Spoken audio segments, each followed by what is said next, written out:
শ্রেণী, পেশা, ধর্ম, বর্ণ ভুলে সবাই এগিয়ে আসছেন বর্ণাঢ্যদের সহযোগিতায়।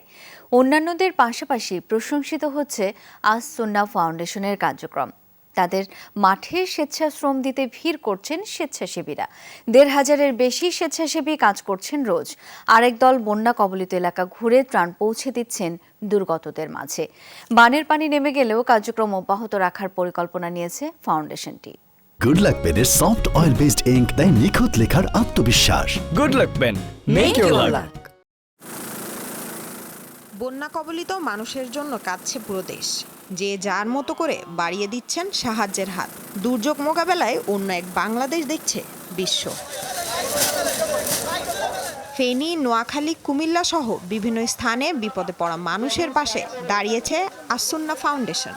এই ফাউন্ডেশনের প্রধান শায়ক আহমদুল্লাহ নিজেই ত্রাণ নিয়ে গেছেন দুর্গত এলাকায়। আফতাবনগরে ভিড় জমেছে ত্রাণ প্যাকেট করার জন্য।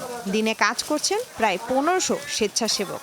আমার ভাইদের দেখে আমি আর থাকতে পারি নাই, আমি চলে আসছি। বন্যা কবলিত ভাইদের জন্য কিছু করে আমি আসলে নিজেকে খুব গর্ববোধ মনে করতেছি। যত রকমের সাহায্য করা দরকার আমরা প্যাকিংয়ের জন্য সবকিছু করতেছি।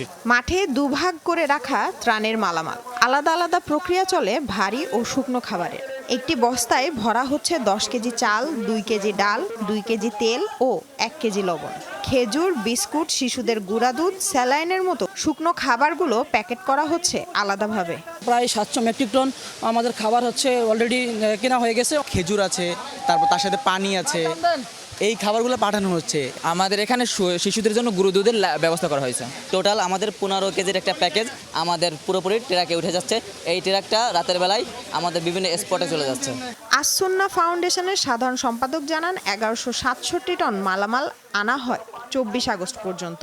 বন্যা পরবর্তী সময়ে ৫০,০০০ পরিবারকে চাল ও ৫,০০০ ঘর পুনর্নির্মাণের পরিকল্পনা রয়েছে তাদের। তেল, চিনি, লবণ, চিরা, খেজুর এই প্রোডাক্টটি অর্ডার দেওয়া হয়েছে ১১৬৭.৫ টন, যেগুলো আমরা বিভিন্ন কোম্পানি থেকে রিসিভ করতেছি, প্যাকিং হচ্ছে এবং প্রতি সন্ধ্যায় চলে যাচ্ছে আর কি উপদ্রুত এলাকায়।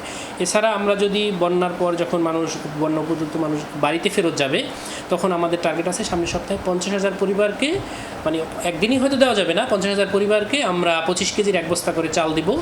এরপরে আমরা ইনশাআল্লাহ ৫,০০০ ঘর পুনর্নির্মাণে ইনশাআল্লাহ টিন এবং আর্থিক সহযোগিতা দিব। লামিয়া তিথি, যমুনা নিউজ, ঢাকা।